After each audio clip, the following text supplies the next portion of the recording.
felt like a win at the end there. I think you could feel it in the stadium. Everybody appreciated our efforts and our work, and as long as we do that, that's got to be a given from now until the end of the season. Obviously playing against Fraser, my best mate, good friend, played with him for many years, and yeah, he was my next door neighbour for a while, so playing around with my son in the garden, he knows the penalties and you know, mucking about. So did you have a chat with Fraser before that penalty was taken? Were you exchanging a couple of words? No, I tried not to look at him because I knew I'd laugh, but no, I mean, more importantly, it was you know, imperative I remained focused and you know, stuck to my technique and my practice. So thankfully it came off. I'm really upset because this is not the first time, and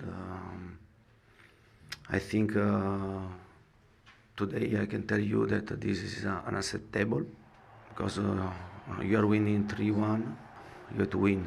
I see a lot of negative situation. I see a lot of selfish situation that I don't like. The crowd helped us for those last 15 minutes to be there, and then once we scored the second one, then we have all the energy of the goal and then all the momentum. We scored the 3-3, and then yeah, I think it's a little bit more than a point for us. It's a magnificent performance, and I will stay with that, and I will prepare the next weeks based on today. It's important the spirit. It's important the person, the heart that you put into the pitch. I'm seeing much more last season than this season. This season, instead to improve, you are going to lose what we gain with a lot of work last season. Well, if you thought he was strong in that post-match interview, he properly went off in his post-match press conference. Have a look at this. They don't want to play under pressure. They don't want to play under stress. Yeah. It's easy in this way. And Tottenham story is this. 20 years that there is the owner and never won something. But why? Only for the fault is only for the club or for every manager that stay here? And I have seen the manager that Tottenham had on the bench.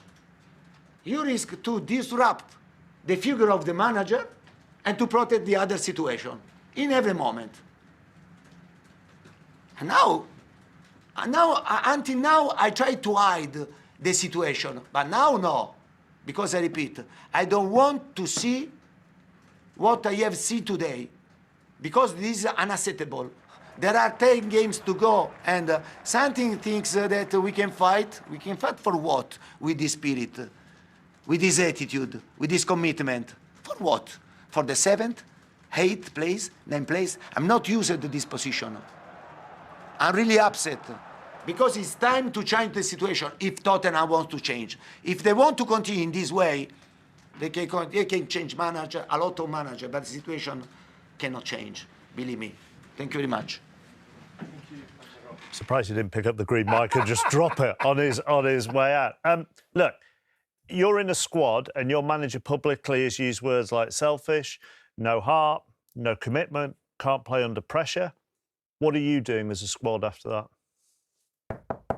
Gaffer, can I have a word, please? And I'm going to have to pull him. I'm going to have to pull him as a senior in the dressing room. You'd have to go in as a couple and just say, listen, what do you mean?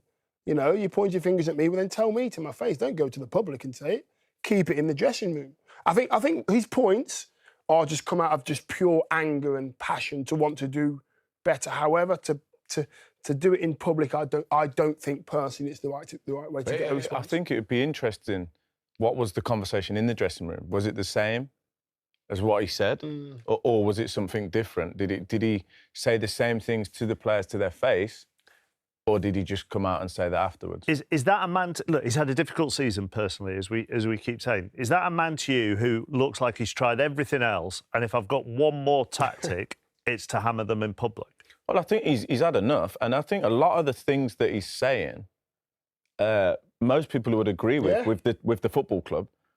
It's the way he says it. I think that what I didn't like, it was almost like he went, "This is nothing to do with me. It's everything else." Well, you can affect. You are the manager, and yes, I know they get through a lot of managers, and it seems to be the same story all the time.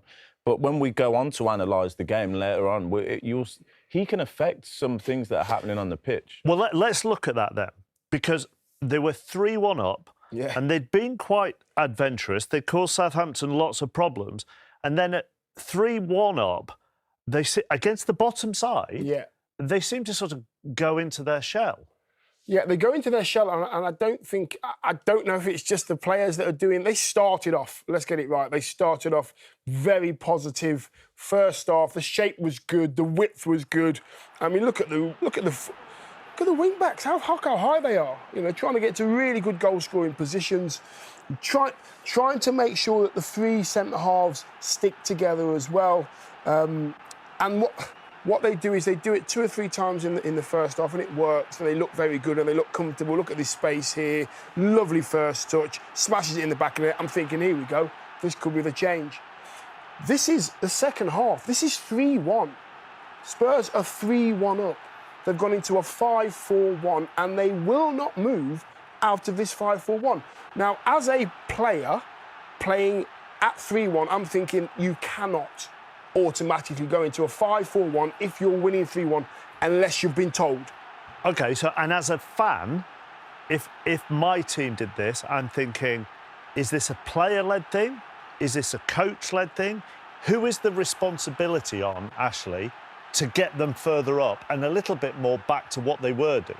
Well, what I will say is I don't know what they've been told in the dressing room if they're in that scenario. But as a former player and a captain, I would be saying, if I was in there as Eric Dyer or somebody, one of those centre halves, get off my toes, get up a bit, put some pressure on the ball so we can squeeze up, because we should be full of confidence right now. We're chasing a Champions League spot. We're playing against Southampton, and we want to go on and play. I don't think another team in the top 6 would sit back in that kind of shape. I don't see what you get from that. You're just on the ropes waiting for the other team to score. I would be, no matter what the manager said at half-time, at times like that when you can see it not working, I would be saying, can we get some pressure on the ball so I can get my defence up and we can get higher up the pitch? Harry Kane is 10, 15 yards away from his back four. You know, and they don't move out of that. I don't think it's a player mentality to do that automatically at 3-1. But by doing what he's done publicly, he's talked about the history of Tottenham over the last 20 years. He's talked about his players. Is he asking Tottenham fans to take sides in this? And that could be for the players. It could be with him. It could be with the board. All of a sudden, he's laid open everybody to criticism, hasn't he? Yeah. I think he's basic. Listen, I think what he said, you know, a lot of it is it's honesty and it's the truth. But I just think the way he's done it is wrong. I'm not sure that he's going to get the Spurs fans on side with doing that. If I was a Southampton fan, I'd be shouting at us now, going, right, you've done. What about us? What about us? So how does Southampton harness what James Ward-Prowse said there at the end? That felt like a win at the end. Well, that's momentum, and I think Ruben Sellers has done a good job as he's gone in, and we have to give credit to them because we've highlighted how Spurs dropped off. But to be fair, Southampton could have thrown the towel in at 3-1 down, and they didn't. They kept pushing and kept pushing. OK, Spurs might have made it a little bit comfortable for them, but for them to come back against a team that, you know, are fighting for Champions League, it's something for them to keep building on. And the way the league's going, with teams dropping points everywhere, if you can pick up some momentum and a few wins in a row, you can find yourself up the table. And to harness that, particularly where it's been so difficult for them at St Mary's this season. Absolutely, and it's easy when you're down there. Having been in relegation, it's easy when you're down there to go, oh, no, not again. And then you accept it. They didn't accept it, Southampton, and they just came out fighting, got themselves a valuable point. Right, we have highlights from 4 more games still.